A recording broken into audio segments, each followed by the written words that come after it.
Breaking news చూస్తున్నారు. Visakha Jessica కేసులో అనేక అనుమానాలు కలుగుతున్నాయి. జెసికాను పక్కా ప్లాన్తోనే చంపేశారంటోంది ఆ ఫ్యామిలీ. అందుకే సీసీ కెమెరాల డైరెక్షన్ మార్చారంటున్నారు కుటుంబ సభ్యులు.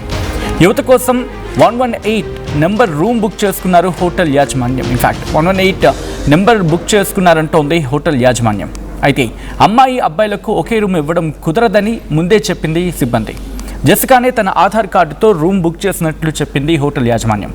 విశాఖకు చెందిన సాయి కిరణ్, యశ్వంత్, అలాగే లక్ష్మీ సౌసన్య, నరవ సాయి కుమార్, పుచ్చ సాయి కిరణ్, మణి, జెసికా వీళ్ళంతా ఫ్రెండ్స్.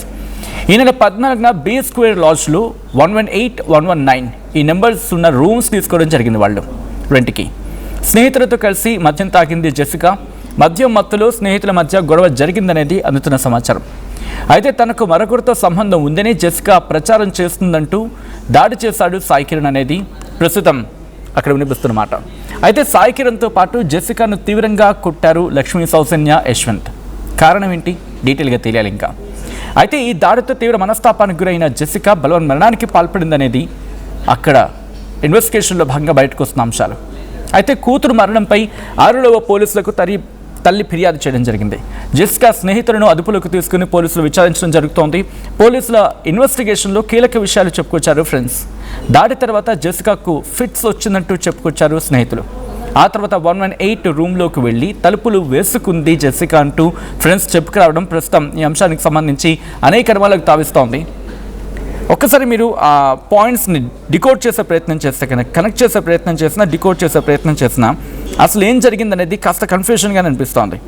ఎందుకు వీళ్ళు ఆ ఫ్రెండ్స్ పార్టీ అని చెప్పి 118 రూమ్ నెంబర్ బుక్ చేసుకోవడం ఏంటి, ఆ తర్వాత 118, 119 అఫ్కోర్స్ ఆ రూమ్స్ 2 రూమ్స్ బుక్ చేసుకోవడం, ఆ తర్వాత జెసికా మద్యం తాగిందని చెప్పడం, తన ఆధార్ కార్డ్తో రూమ్ బుక్ చేసిందని చెప్పి హోటల్ యాజమాన్యం చెప్పడం, వీళ్ళంతా కలిసి అంటే మద్యం సేవించారు, మద్యం మత్తులోనే స్నేహితుల మధ్య గొడవ జరిగిందనేది. అయితే తనకు ఇంకొకరితో సంబంధం ఉందని జెసికా ప్రచారం చేస్తుందంటూ సాయి కిరణ్ దాడి చేశారనేది. సాయి కిరణ్తో పాటు జెసికాను లక్ష్మీ సౌసన్య, యశ్వంత్ కూడా కుట్టారనేది. ఎందుకు దాడి చేశారు? కేవలం రిలేషన్షిప్ అనే అంశం మాత్రమే తెర మీద ఉందా, లేకపోతే ఫైనాన్షియల్ మ్యాటర్స్ ఏమైనా ఉన్నాయా, లేకపోతే బియాండ్ ఏమైనా ఉన్నాయా? మరి ముఖ్యంగా కొన్ని సందర్భాలు ఏం జరుగుతుంటుంది, ఒకరి గుట్టు ఇంకొకరు తెలుస్తూ ఉంటుంది. ఫ్రెండ్స్లో చిన్న చిన్న విషయాలు తెలుస్తూ ఉంటాయి, కొన్ని సీక్రెట్స్ తెలుస్తూ ఉంటాయి. అటువంటివి ఏవైనా తను రివీల్ చేస్తుందని చెప్పి భయపడిన సాయి కిరణ్ కావచ్చు, లక్ష్మీ సౌసన్య కావచ్చు, యశ్వంత్ కావచ్చు, వీళ్ళు ఏవైనా అటాక్కి పాల్పడ్డారా, ఆ కోణంలో అటాక్కి పాల్పడ్డారు. ఇప్పుడు ఇటువంటి అనుమానాలన్నీ కూడా పూర్తిగా రైజ్ అవుతున్నాయి, ట్రిగ్గర్ అవుతూ ఉన్నాయి. అయితే ఇక్కడ ఇంకొక ట్విస్ట్ ఏంటంటే, వాళ్ళందరూ కొట్టారని చెప్పి తీవ్ర మనస్తాపానికి గురైంది జెసికా, బలవన్మరణానికి పాల్పడింది అనేది. ఒకవేళ ఆ స్థాయిలో దాడి చేశారు, హర్ట్ అయ్యి ఉంటే కనుక అక్కడి నుంచి పారిపోయో లేకపోతే అక్కడి నుంచి ఎస్కేప్ అయ్యో పోలీసులకు అయితే కంప్లైంట్ చేయాలి. వచ్చే పాయింట్ ఇది. ఓకే, తనను కొట్టారు, తను హర్ట్ అయింది, రూమ్లోకి వెళ్ళింది. రూమ్లోకి అంటే అలా వెళ్తున్నప్పుడు ఫ్రెండ్స్ అయితే అఫ్కోర్స్ ఫ్రెండ్స్లో చిన్న చిన్న ఇష్యూస్ వచ్చినప్పుడు వెంటనే ప్రొటెక్ట్ చేసుకుంటూ ఉంటారు కదా. మరి ఎందుకు కాపాడే ప్రయత్నం జరగలేదు? తను రూమ్లోకి వెళ్ళి బలవన్మరణానికి పాల్పడేంత వరకు ఏం చేస్తూ ఉన్నారు వీళ్ళు? ఇప్పుడు ఇటువంటి డాట్స్ ఎక్కడ కనెక్ట్ కావటం లేదు. అంటే వీళ్ళు చెప్తున్న దానికి, అక్కడ జరిగిన దానికి at the same time parents raise చేస్తున్న క్వశ్చన్స్కి ఆ డాట్స్ ఎక్కడ కనెక్ట్ కావటం లేదు. ఈ క్రమంలో అసలు ఇంతకీ పేరెంట్స్ రైజ్ చేస్తున్న క్వశ్చన్స్ ఏంటి, ఆ ఫ్యామిలీ రైజ్ చేస్తున్న క్వశ్చన్స్ ఏంటి, ముందుగా చూద్దాం, ఆ తర్వాత ఇన్ డీటెయిల్గా మాట్లాడుకుందాం. మాకు ఫోన్ చేశారు ఉదయము, మీ అమ్మాయి హాస్పిటల్లో ఉంది అని. మేము వెళ్ళేటప్పటికి పాప ఏమో చనిపోయి ఉంది. లోపలికి వెళ్ళి చూస్తే మొత్తం గాయాలు ఇవన్నీ. ఏమి అని చూస్తేప్పటికి ఏమయ్యింది ఏంటి అని అడిగితేనేమో ఫిట్స్ వచ్చింది, చనిపోయింది అని అన్నారు. కాదండి, నా బిడ్డ అలాంటిది, ఫిట్స్ వస్తే చనిపోదు, కావాలని నా బిడ్డకి హింసించి చంపేశారు, బాధ పెట్టని చెప్పారు. ఎవరు చంపారో ఎలా చంపారో నాకు తెలియదు, కానీ నాకు న్యాయం కావాలి. మా పిల్ల అయితే చనిపోయిన పిల్ల కాదు, చాలా నిలబడుతుంది అండి, చాలా స్ట్రాంగ్ అండి మా పాప.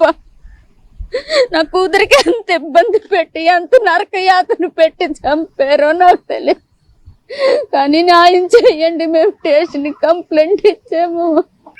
ఇంట్లో నన్ను నాన్నున్నా అలా లేకపోయి నన్ను నొక్కలాగే చూసుకుంది. అలా చనిపోయిన తర్వాత అదే అన్నిటికీ మమ్మల్ని బాగా చూసుకుంటుందండి. అంటోంది నా కూతురు బలవన్ మరణానికి పాల్పడేంత సున్నిత మనస్కురాలు అయితే కాదు, స్ట్రాంగ్గా ఉంటుంది. అటువంటిది బలవన్ మరణానికి పాల్పడింది అంటే తల్లి చెప్తున్న మాటలకి అక్కడ వినిపిస్తున్న మాటలకి ఎక్కడా పొంతను కుదరటం లేదు. కొట్టిన తర్వాత ఎందుకు బలవన్ మరణానికి పాల్పడుతుంది అంటే బలవన్ మరణానికి పాల్పడేంతలో ఏమైనా ప్రేరేపించారా, లేకపోతే బలవన్ మరణానికి దారితీసేలా ఏమైనా సీక్రెట్స్ ఉన్నాయా? ఒకవేళ అంటే ఎవరికి, ఎందుకు? అండ్ ఈ 2 పాయింట్లు ఒకలా ఉంటే వాళ్ళే ఉంటున్నారు బలవన్ మరణానికి పాల్పడిందని చెప్పి. అయితే కుటుంబం ఏమంటోంది ఒక్కసారి ఆ పాయింట్స్ మీరు కనెక్ట్ చేసే ప్రయత్నం చేయండి. అండ్ మాకు ఫోన్ వచ్చింది, వెళ్ళి చూస్తే వికటచీవిగా ఉంది.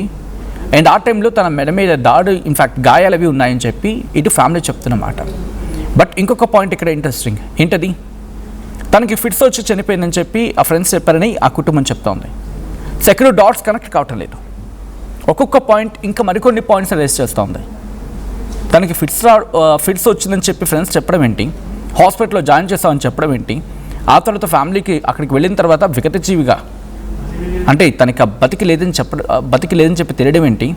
అండ్ దీని గురించి మాట్లాడుకుంటే క్రమంలో దాడి జరిగిందని చెప్పి ఒక అంశం, ఫిట్స్ వచ్చిందని ఇంకొక అంశం. What's this?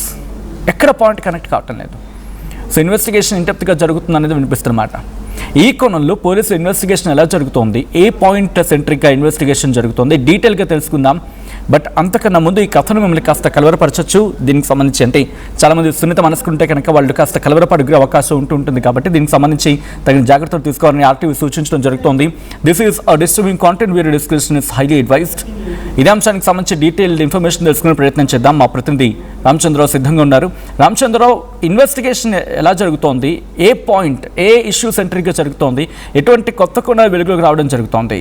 రామచంద్రరావు, అనుమానాస్పద స్థితిలో జెస్సీ మృతి చెందిన హోటల్లో ఉన్నాం. ఇది విశాలాక్షి నగర్లో ఉంది. ఏదైతే ఈ గది 118గా చెప్పుకునే ఈ గదిలోనే ఆమె మృతి చెందింది. అయితే పోలీసులు కావచ్చు లేక ఎవరైతే స్నేహితులు ఉన్నారో వారైతే ఆత్మహత్య చేసుకుంది, ఉరిపోసుకుంది అని చెప్తున్నారు. అయితే వారి కుటుంబ సభ్యులు మాత్రం హత్య చేశారు, తీవ్రంగా కొట్టడం వల్ల చనిపోయిందని చెప్తున్నారు. ఈ హోటల్ గది మనం చూడవచ్చు. నిజానికి ఇది పోలీసులు డోర్ దగ్గరికి వేసిన పరిస్థితుంది. ఈ దశలో ఇక్కడ ఇప్పుడు మనం చూస్తున్నది అంతా కూడా ఏదైతే యువతి ఉందో ఆ యువతికి మృతి చెందిన హోటల్ గదికి సంబంధించిన 118. ఇక చూసుకుంటే ముందుగా 3 యువకులు రావడం జరిగింది. ఆ 3 యువకులు ఈ హోటల్కి వచ్చి రూమ్ గది అడిగారు. సహజంగా 2కి ఇస్తారు, కొన్ని సందర్భాల్లో 3 కూడా గది ఇచ్చే పరిస్థితి ఉంటుంది. అయితే ఆ 3 యువకులతో పాటు కాసేపు పోయాక జెసిగా వచ్చింది. ఆమె కూడా రావడంతో ఆమె రూమ్ అడగగా వారి అభ్యంతరం తెలియజేశారు. నిజానికి అవివాహితులు, కుటుంబంతో సంబంధం లేని వ్యక్తులు వచ్చినట్లయితే సహజంగా రూము ఇచ్చే పరిస్థితి ఉండదని ఇక్కడ నిర్వాహకులు చెప్తున్నారు. ఆ క్రమంలోనే వారు అభ్యంతరం తెలియజేశారు. అభ్యంతరం తెలియజేయడంతో ఆమె కాసేపు పోయాక కొంత రిక్వెస్ట్ చేయడం, అలాగే ఒక స్నేహితుడితో కలిసి గదిలో ఉంటాను, బర్త్డే పార్టీ వేరే దగ్గర జరుగుతుందని ఆమె చెప్పడంతో గది ఇవ్వడం జరిగింది. అయితే ఆ గదిలో ఏం జరిగిందనే అంశం వారికి పూర్తిగా సహజంగా తెలిసే అవకాశాలు హోటల్ నిర్వాహకులకు ఉండదు. ఉదయం పోలీసులు వచ్చి గది తలుపు పగలగొట్టి తీసిన తర్వాతే తమకు ఆ అంశం తెలుసని హోటల్ నిర్వాహకులు చెప్తున్నారు. అయితే ఆర్టీవీ ఎక్స్క్లూజివ్గా విజువల్స్ అందించే ప్రయత్నం చేస్తుంది. బర్త్డే పార్టీ, మద్యం సేవించారు. ఇప్పుడు మీరు చూడవచ్చు బీర్ బాటిల్ ఉన్నాయి. అలాగే కాస్త లోపలికి చూసుకుంటే ఒక కేస్ అంటే ఎక్కువగా అంటే సహజంగా 12 ఇట్లాగా బాటిల్స్ ఉండే ఒక బాటిల్ ప్యాకెట్ కూడా ఉన్న పరిస్థితి ఉంది. ఈ దశలో మద్యం సేవించిందారా? నిజానికి చూసుకుంటే పోలీసుల అదుపులో ఉన్న వ్యక్తులు కూడా మద్యం సేవించిన దశలో కొట్లాట జరిగింది, దాంతో తాము దాడి చేసినట్టు చెప్పారు. అదే చూడండి, అంటే మీకు సహజంగా పార్టీ చేసుకుంటా అన్నారు కానీ మందు తాగితే అట్లా ఎలవ్ చేయరు కదా, మీకు తెలియదా?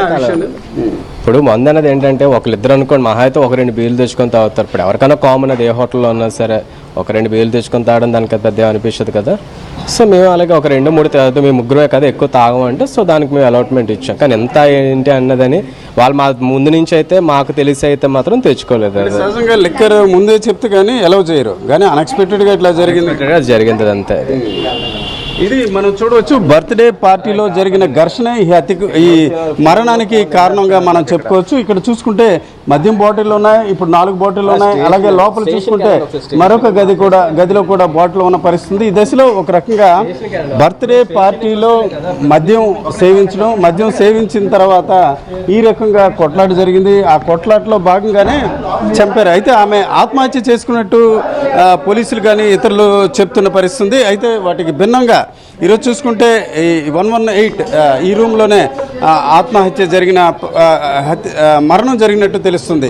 అయితే ఇది హత్య అన్న అంశాన్ని పోలీసుల విచారణలో వెల్లడి కావాల్సి ఉంది. అంతవరకు మాత్రం తల్లిదండ్రులు అంటే తల్లి ఎవరైతే జెస్సీ తల్లి రామాదేవి మాత్రం ఎట్టి పరిస్థితిలో తన కూతుర్ని హత్య చేశారు, తీవ్రంగా కొట్టి చంపారు, అత్యంత హింసించారని కూడా ఆరోపిస్తున్న పరిస్థితి.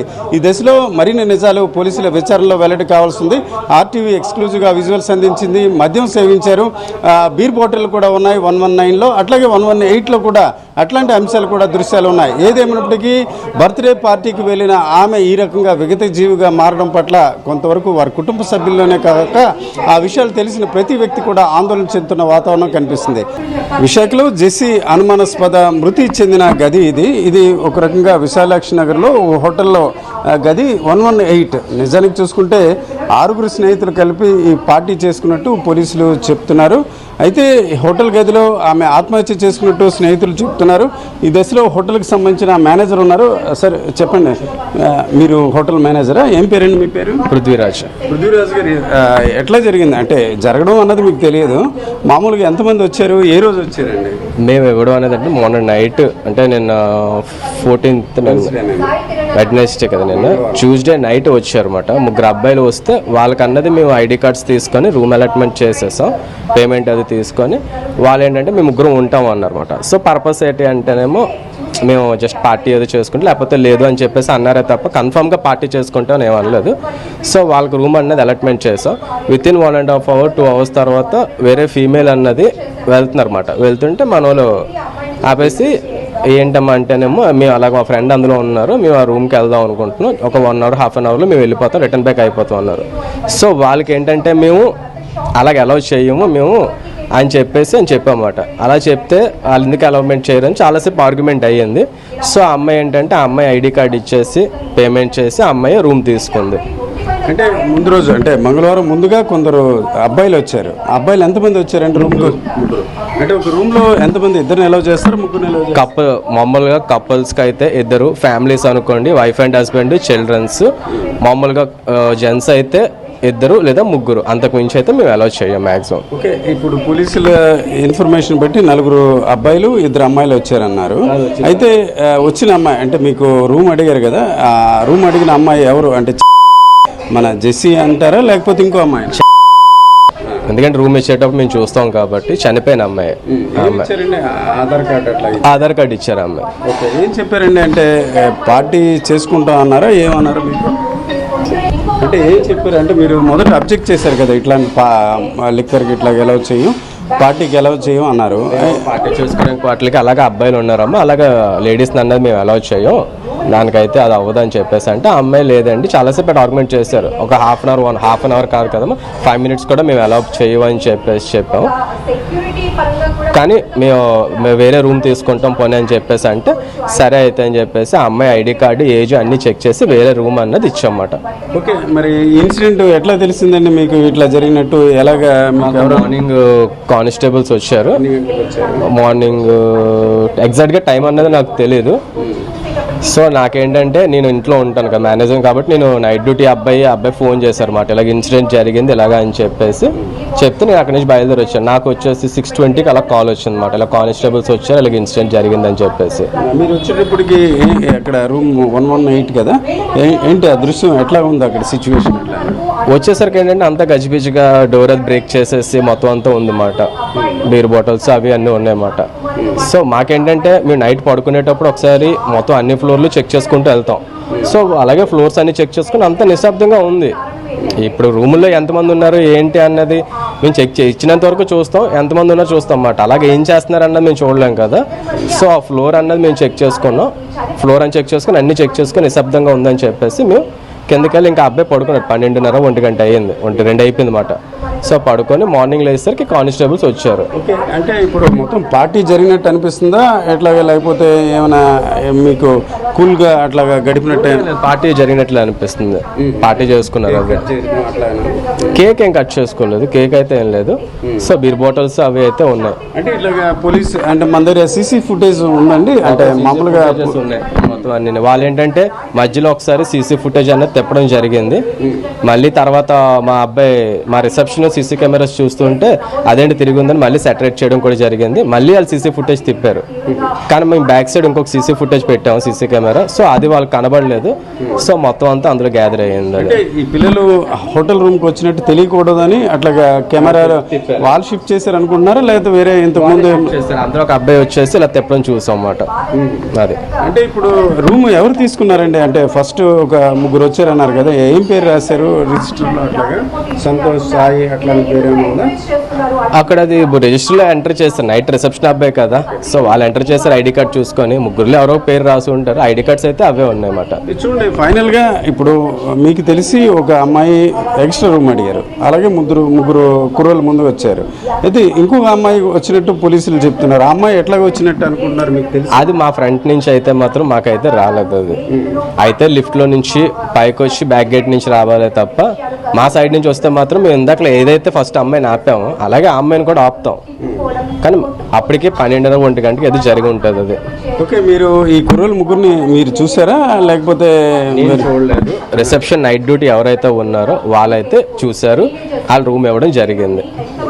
ఇంకా పోలీసులు నిన్న వచ్చి ఏమన్నారండి? సీసీ ఫుటేజ్ ఎట్లా పోలీసులు వాళ్ళ డ్యూటీ వాళ్ళు వచ్చేసి మొత్తం అన్ని రూమ్స్ చెక్ చేసుకొని సీసీ ఫుటేజెస్ అన్ని గ్యాదర్ చేసుకొని ఎవిడెన్సెస్ అన్ని గ్యాదర్ చేసుకొని అన్నీ చూసుకొని మాకు ఎంక్వైరీ చేసేసి స్టేట్మెంట్స్ అన్ని రాసుకొని వెళ్ళారు. ఇది ఈరోజు పృథ్వీరాజ్, ఈయన ఈ హోటల్ మేనేజర్గా పనిచేస్తున్నారు. మంగళవారం సాయంత్రం 3 యువకులు ముందు రావడం జరిగింది. వాళ్ళు బర్త్డే పార్టీ చేసుకుంటామని చెప్పడం జరిగినట్టు చెప్తున్నారు. అయితే బర్త్డే పార్టీలకు సహజంగా ఎలవ్ చేయరు, ముఖ్యంగా లిక్కర్ లాంటి అంశాలు కూడా వారు ఎలవ్ చేసే పరిస్థితి ఉండదని చెప్పడం జరిగింది. అదే సమయంలో చూసుకుంటే మరొక అమ్మాయి, ఎవరైతే మనం చెప్పుకునే జెస్సీ కూడా వచ్చినట్టు ఆయన మాటలు బట్టి తెలుస్తుంది. అయితే జెస్సీ కూడా తన మరొక స్నేహితులతో కలిసి గదిలో ఉంటామని చెప్పడంతో వారు అభ్యంతరం చెప్పారు. అయితే ఆ తర్వాత ఆమె ఆధార్ కార్డు ఇవ్వడంతో రూమ్ ఇచ్చినట్టు చెప్తున్నారు. అయితే ఇప్పుడు ఈ ఘటనలో చూసుకుంటే మొత్తం 4 యువకులు 2 అమ్మాయిలు. అయితే రెండో అమ్మాయి ఏ రకంగా వచ్చింది అన్న విషయంపై కొంత అనుమానాలు వ్యక్తమవుతున్నాయి. అయితే పృథ్వీరాజు చెప్పే మాటలు బట్టి లిఫ్ట్ నుంచి నేరుగా వచ్చే అవకాశాలు కొన్ని సందర్భాల్లో ఉండనప్పుడు ఏదైతే రూమ్ ఇవ్వడానికి అభ్యంతరం తెలియజేయడంతో వేరే మార్గం గుండా ఆ రెండో అమ్మాయి వచ్చి ఉంటుందని కూడా చెప్తున్న పరిస్థితి. ఈ దశలో ఈరోజు చూసుకుంటే పోలీసులు ఇప్పటికే సీసీ కెమెరా ఫుటేజ్ని తీసుకున్నారు. అయితే పోలీసులు సీసీ కెమెరా ఫుటేజ్ తీసుకోకపోయినప్పుడు కూడా 4 యువకులు అలాగే 2 అమ్మాయిలు వచ్చారనే విషయం మాత్రం స్పష్టంగా కనిపిస్తుంది. అయితే ఈ హోటల్ నిర్వాహకులు అభ్యంతరం చెప్పడంతో వేరే మార్గం గుండా వీరంతా ఈ గదిలోకి వచ్చారు. అయితే ఇప్పుడు పృథ్వీరాజ్ మాటలు బట్టి ఉదయం పోలీసులు వచ్చిన సందర్భంలో హోటల్ గది అంటే 118లో చూస్తే ఒకసారిగా చిందరవందరగా బెడ్పై దుస్తులు, ఏదైతే బెడ్షీటు ఇట్లాంటివన్నీ ఉన్నాయి. అలాగే లోపల చూసుకుంటే బీర్ బాటిల్ కూడా చిందరవందరగా పడినట్టు ఉన్న దృశ్యాలు కూడా ఉన్నట్టు చెప్తున్నారు. ఈ దశలో ఇప్పటికే పోలీసుల విచారణ కొనసాగుతుంది. పోలీసుల విచారణలో చూసుకుంటే ఇప్పుడు 3 యువకులు, ఒక యువతి కూడా ఉన్నారు. మరొక యువకుడు కూడా పరారీలో ఉన్నట్టు తెలుస్తుంది. అతని గురించి గాలిస్తున్నారు. అయితే ప్రస్తుతం అయితే ఎవరైతే పోలీసులు అదుపులో ఉన్నారో జెస్సీ స్నేహితులు వారు మాత్రం రాత్రి ఒక అంశంపై ఘర్షణ జరిగింది. ఘర్షణ సమయంలో ఆమెపై చేయి చేసుకోవడంతో మనస్తాపం చెంది ఉరిపోసుకున్నట్టు చెప్తున్నారు. అయితే ఈరోజు జెస్సీ తల్లి మాత్రం, రమాదేవి మాత్రం ఖచ్చితంగా తన కూతురు ఆత్మహత్య చేసుకునే పరిస్థితి లేదు, గట్టిగా తీవ్రంగా కొట్టడం కాకుండా హింసించి చంపేశారని చెప్తున్నారు. ఈ దశలో పోలీసులు ఇప్పటికే పోస్ట్ మార్టం ప్రక్రియ పూర్తయింది. అట్లాగే ఫోరెన్సిక్ నివేదిక కూడా తీసుకునే ప్రయత్నాలు జరుగుతున్నాయి. అయితే ఇక్కడ మద్యం బాటిళ్ళు ఉన్న దశలో ఈ అబ్బాయిలు మద్యం సేవించారా, ఇతర అంశాలు కూడా ఇప్పుడు లోతుగా విచారణ కొనసాగే అవకాశం ఉంది. ఏదేమైనప్పటికీ బర్త్డే పార్టీకి వెళ్తానని చెప్పిన కుమార్తె తిరిగి విగతజీవిగా రావడం, అన్నిటికంటే మించి తొలి దశలో ఆమె అనారోగ్యంతో ఫిట్స్ రావడంతో ఆసుపత్రిలో ఉందని చెప్పడం, ఆ తర్వాత చూస్తే ఈ రకంగా అంటే ఆమె శరీరంపై గాయాలు ఉండడం, అలాగే చనిపోవడం, ఇవన్నీ చూసి ఎవరైతే తల్లి రమాదేవి పూర్తిగా అనుమానాలు వ్యక్తం చేస్తుంది. మరోవైపు ఆమె సోదరి సలోమి కూడా అనుమానాలు వ్యక్తం చేస్తున్నారు. ముఖ్యంగా తన చెల్లి ఎట్టి పరిస్థితుల్లో ఆత్మహత్య చేసుకునే పరిస్థితి ఉండదు, ఆమెను హింసించి చంపేశారని చెప్తున్నారు. ఈ దశలో పోలీసుల విచారణ కొనసాగుతుంది. ఏదేమిటికి 2 వారాల క్రితం మౌనిక వ్యవహారంపై ఇప్పటికే చాలా తీవ్రమైన చర్చ జరుగుతున్న దశలో మరొకసారి ఈ రకంగా జెస్సీ వ్యవహారం జరగడంతో కేవలం విశాఖలోనే మాత్రమే కాకుండా అన్ని ప్రాంతాల్లో చర్చ జరుగుతుంది. ఒక పార్టీకి వెళ్ళిన ఆమె ఈ రకంగా మృత్యువాత పడడం, విగతజీవిగా మారడం, శరీరంపై గాయాలు ఉండడం ఒక తీవ్రమైన చర్చ జరుగుతుంది. ఈ దిశలో పోలీసుల విచారణ కొనసాగుతుంది. కెమెరా పర్సన్ తిరుపతితో Ramachandra Rao, RTV, Visakhapatnam. At KL, we help you turn your interests into skill sets. KL deemed to be university. చిన్న చిన్న ఆనందాలు 35 ఏళ్లుగా నా జీవితంలో లేవు. 35 ఏళ్లుగా నేను డైపర్లలో బ్రతికాను. 6 సెంటీమీటర్ల ఫిస్టులా నా మూత్రాశయంలో లీక్ కారణమైంది. ఎవరూ నాకు సహాయం చేయలేకపోయారు. AINUలో వైద్యులను కలిసే వరకు అక్కడ వారు రోబోటిక్ శస్త్రచికిత్సతో నాకు పరిష్కారం ఇచ్చారు. వారు నా ఆత్మవిశ్వాసాన్ని కూడా తిరిగిచ్చారు. Precision care makes it possible. The Center for Robotic Surgery at AINU